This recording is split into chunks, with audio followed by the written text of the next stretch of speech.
सदियों पूर्व प्राचीन भारत की बात है।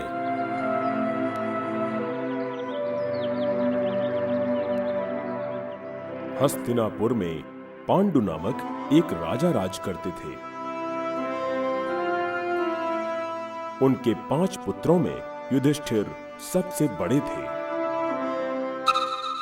पांडवों के चचेरे भाई थे कौरव, जो पांडवों की निरंतर होती प्रगति एवं पराक्रम से ईर्ष्या रखते थे तथा उन्हें घृणा की दृष्टि से देखते थे। तुम सबको अपनी योग्यता सिद्ध करनी होगी। अंततः हम उन मूर्खों को पराजित करने में सफल हो ही गए। हस्तिनापुर नगर की सीमा से सटा हुआ एक अत्यंत ही घना वन था, जिसका नाम था द्वैत वन। इस वन में निरंतर पक्षियों का कलरव होता रहता था। वन्य पशु निर्भीक होकर पूरे वन में भ्रमण करते थे एवं सुगंधित बयार से ओतप्रोत था ये वन। इस वन में एक कर्मकांडी ब्राह्मण रहता था, जिसके पास काष्ठ के 2 बहुमूल्य टुकड़े थे, जिनको आपस में रगड़कर वो यज्ञ एवं अन्य धार्मिक कार्यों हेतु अग्नि प्रज्वलित करता था तथा आवश्यकता न होने पर वो उन्हें पेड़ की डाल पर टांग देता था। एक दिवस एक मृग उन टुकड़ों से खेलने लगा एवं खेलते खेलते वो टुकड़े उसकी सींग में फंस गए, जिन्हें लेकर वो भाग गया। हे मेरे प्रभु, अब मैं क्या करूं? बिना काष्ठ के मैं कैसे धार्मिक अनुष्ठान संपन्न कर पाऊंगा? ब्राह्मण मृग को पकड़ने हेतु उसके पीछे भागा, किंतु वो नेत्रों से ओझल हो गया। अब मैं क्या करूंगा? मुझे काष्ठ कौन वापस लाकर दे सकता है? मुझे जाकर पांडवों से विनती करनी चाहिए, वो अवश्य मेरी सहायता करेंगे। उसी समय युधिष्ठिर अपने लोभी चचेरे भाइयों द्वारा राज्य हड़पने के कारण अपने भाइयों अर्जुन, भीम, नकुल तथा सहदेव के साथ उस वन में वनवास कर रहे थे। उनके साथ उनकी पत्नी द्रौपदी भी थी। ब्राह्मण सहायता मांगने हेतु उनके समक्ष पहुंचा। स्वागत है ब्राह्मण देवता, हम किस प्रकार से आपकी सहायता कर सकते हैं? हे प्रतापी राजा, कृपया आप मेरी सहायता करें। कृपया कार्य बताएं।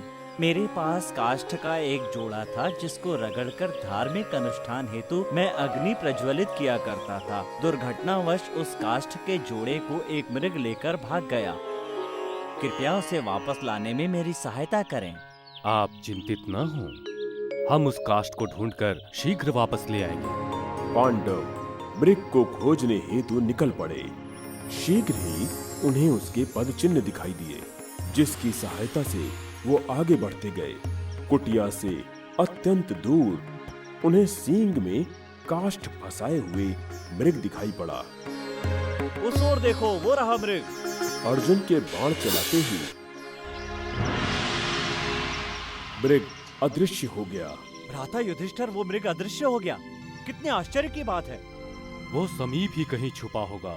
हम थोड़ा जल पीकर आगे बढ़ेंगे। मुझे अत्यंत तीव्र प्यास लगी है। मुझे भी प्यास लगी है भ्राताश्री। हे नकुल, तनिक वृक्ष पर चढ़कर देखो, क्या समीप में कोई झील अथवा जलाशय है? भ्राताश्री, वहाँ समीप ही एक झील है। मैं शीघ्र जाके सभी के लिए जल ले आता हूँ। नकुल जल लाने हेतु झील के समीप पहुंचा। तभी अकस्मात एक स्वर ने उसे रोक दिया। ठहरो, मैं इस झील का स्वामी हूँ। मेरे प्रश्नों का उत्तर देकर ही तुम जल ग्रहण कर सकते हो। ये क्या है? यहाँ पर तो कोई भी नहीं दिख रहा। पहले जल पी लेता हूँ, तत्पश्चात ढूंढता हूँ। जल पीते ही नकुल मृत होकर धरती पर गिर पड़ा। सहदेव, जाकर ज्ञात करो नकुल इतना विलंब क्यों कर रहा है।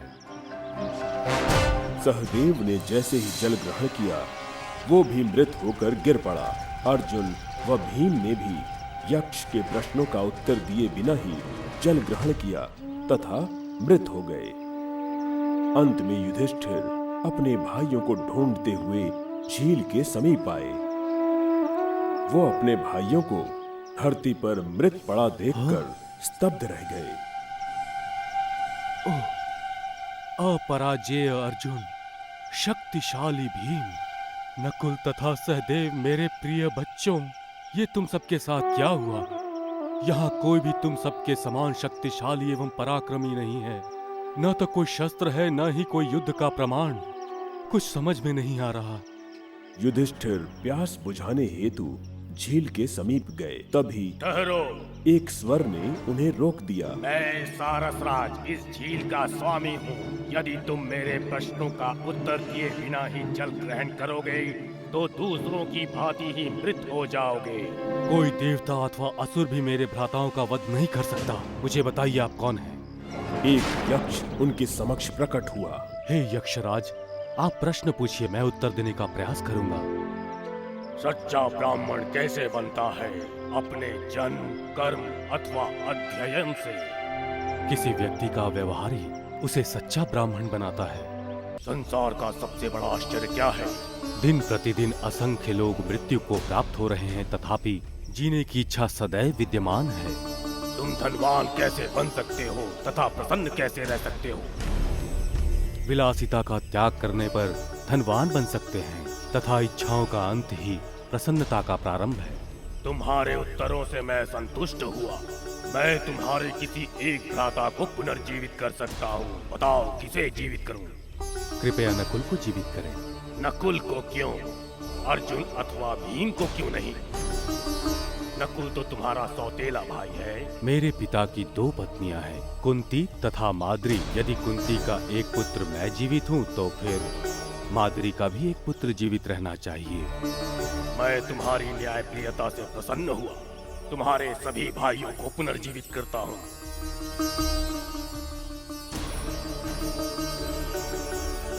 मेरे प्रभु, आप यक्ष नहीं हो सकते। आप अपना वास्तविक परिचय दें। दूसरे ही क्षण मृत्यु के देवता यम प्रकट हुए, जिनके आशीर्वाद से ही कुंती ने युधिष्ठिर को जन्म दिया था। युधिष्ठिर, मैं यम हूँ। तुम्हारी परीक्षा ले रहा था। मैं ही मृग के रूप में ब्राह्मण की काष्ठ लेकर भगा था ताकि तुम यहाँ तक पहुँच सको। ये रही वो टुकड़ियाँ। तुम्हें जो भी चाहिए मुझसे मांग सकते हो। हे प्रभु, मैं कभी भी वैभव तथा क्रोध के वशीभूत न हूँ। मैं सदैव सद्गुणों एवं न्यायप्रियता के सम्मुख नतमस्तक रहूं। तुम धर्मदेव के अवतार हो युधिष्ठिर। सज्जनता तुम में वास करेगी। यम अदृश्य हो गए तथा पांडवों ने ब्राह्मण को काष्ठ के टुकड़े लौटा दिए। मैं सदैव ही आप सभी लोगों का ऋणी रहूंगा। धन्यवाद। युधिष्ठिर भाइयों के साथ कुटिया की ओर चल पड़े। इस प्रकार युधिष्ठिर ने सिद्ध कर दिया कि शक्तिशाली एवं साहसी होना ही पर्याप्त नहीं है, अपितु इसके साथ साथ मानव जीवन में न्यायप्रिय एवं सत्यवादी होना भी आवश्यक है।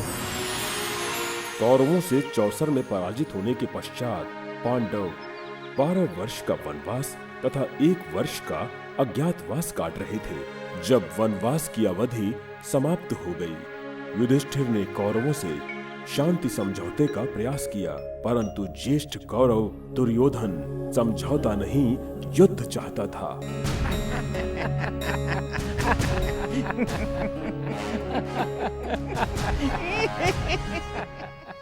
दोनों के मध्य भयानक युद्ध हुआ।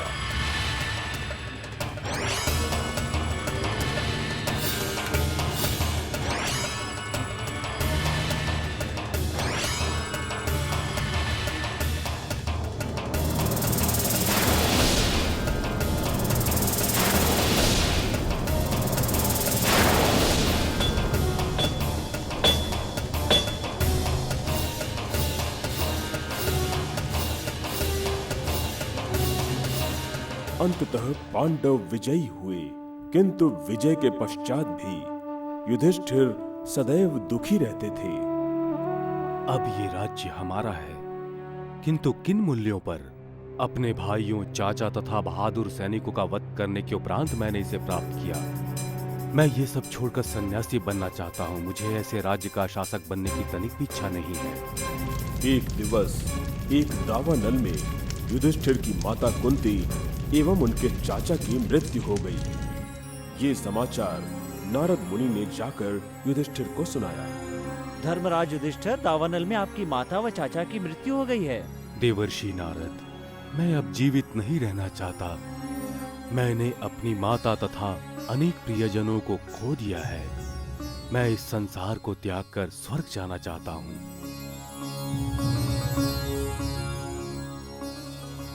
हम सब की भी यही इच्छा है भ्राताश्री। मैं भी साथ चलूंगी स्वामी।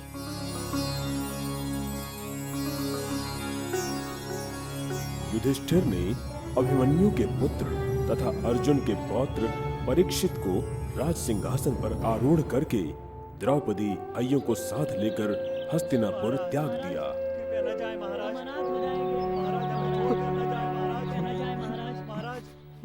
अपने प्रिय सम्राट को जाते देखकर हस्तिनापुर वासियों के नेत्र अश्रुपूरित हो उठे। ऐसे समय में एक श्वान भी उनके साथ चल पड़ा। पांडव स्वर्ग मार्ग की ओर बढ़ चले। विशाल मरुभूमि पार करने के पश्चात वो मेरु पर्वत पहुंच गए।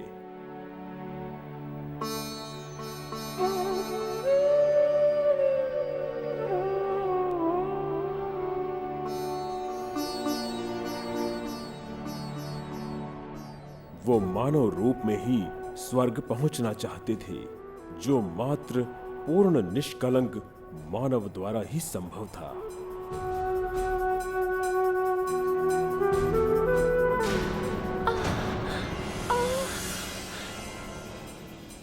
भ्राता, इधर देखो, निर्दोष द्रौपदी गिरकर मर गई। युधिष्ठिर ने चलते हुए ही उत्तर दिया। द्रौपदी सदैव ही अर्जुन की पक्षधर रही, अतएव मानव रूप में स्वर्ग में प्रवेश पाना कदापि उनके लिए संभव नहीं था।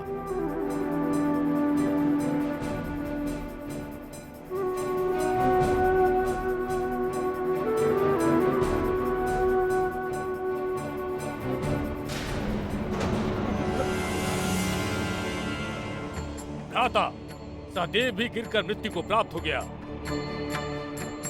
उसमें नम्रता का अभाव था।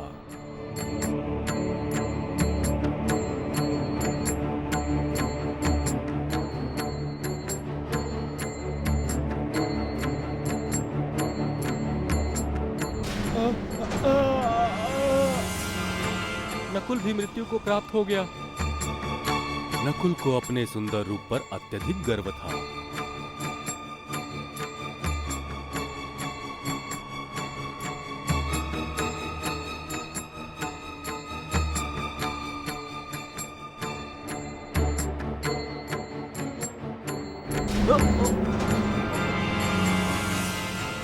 ये क्या हुआ भ्राता युधिष्ठिर? अर्जुन भी गिरकर मृत्यु को प्राप्त हो गया। उसके पराक्रम ने उसे अहंकारी बना दिया था।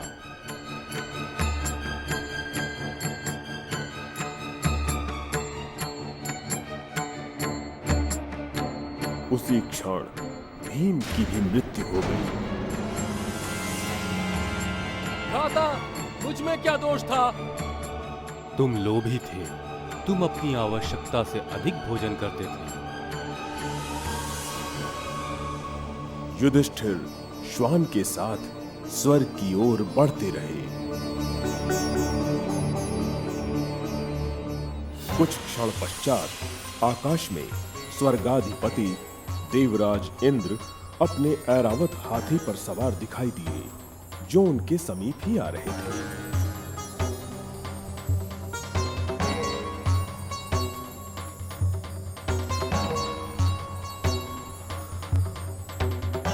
आओ युधिष्ठिर, रथ पर आरूढ़ हो जाओ, मेरे साथ स्वर्ग चलो। मैं अपने भाइयों तथा द्रौपदी को साथ लेकर ही स्वर्ग जाना चाहता हूँ, अन्यथा नहीं। वो पूर्व ही स्वर्ग पहुंच चुके हैं, किंतु अपने मानव रूप में नहीं। आप रथ पर आरूढ़ हो। ये श्वान भी मेरे साथ स्वर्ग चलेगा। नहीं नहीं, स्वर्ग में श्वान हेतु कोई स्थान नहीं है।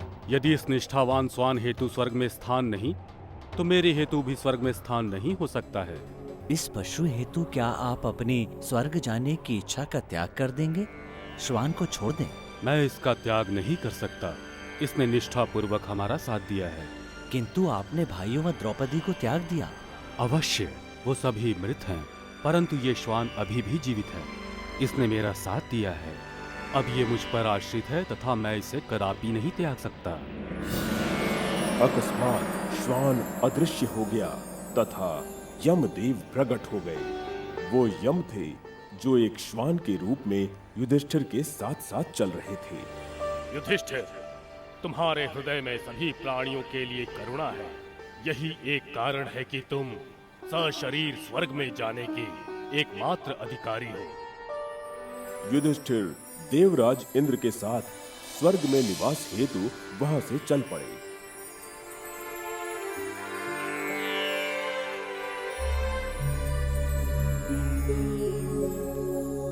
पांडवों में श्रेष्ठ महाभारत ग्रंथ के नायक युधिष्ठिर न्याय हेतु लड़े एवं धैर्य पूर्वक वनवास की अवधि को व्यतीत किया।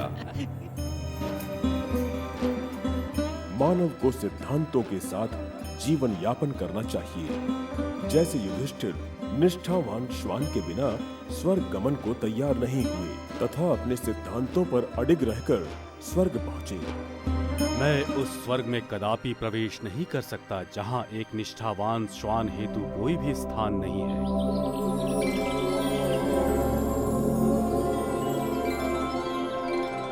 युधिष्ठिर का स्वर्ग में देवताओं तथा महर्षियों ने हार्दिक स्वागत किया, किंतु युधिष्ठिर वहां दुर्योधन को देखकर स्तब्ध रह गए। हे देवर्षि, दुर्योधन यहाँ क्या कर रहा है?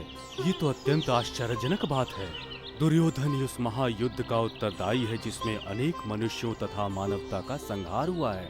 मैं यहाँ कदापि नहीं रह सकता। युधिष्ठिर, ये स्वर्ग है। यहाँ कुत्सित विचारों वाला व्यक्ति नहीं रह सकता।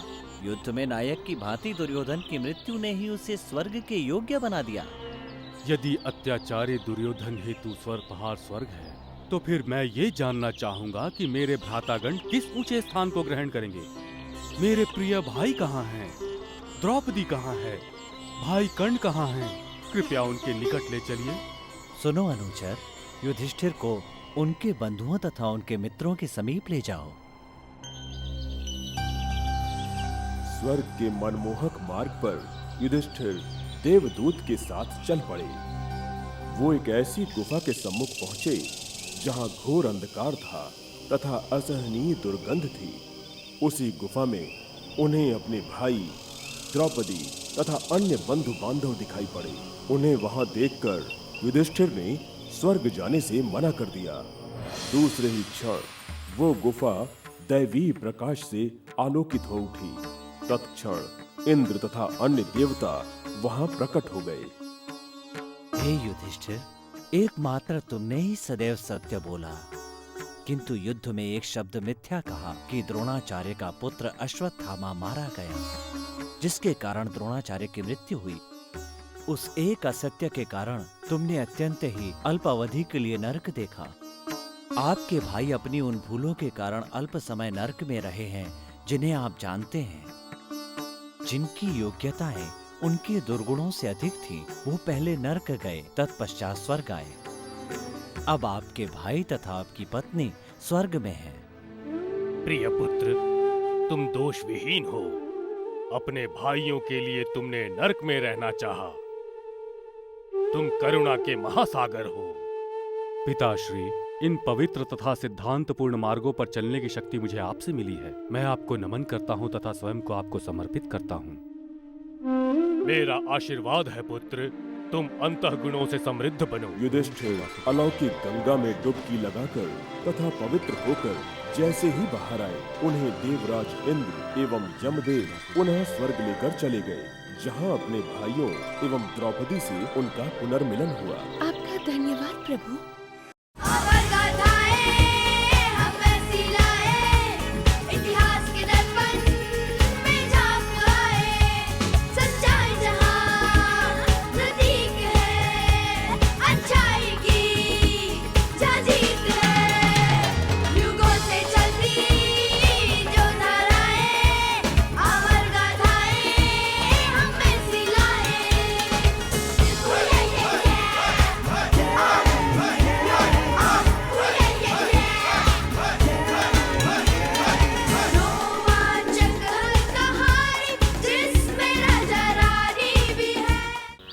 परशुराम महाभारत काल के सर्वश्रेष्ठ ऋषि थे।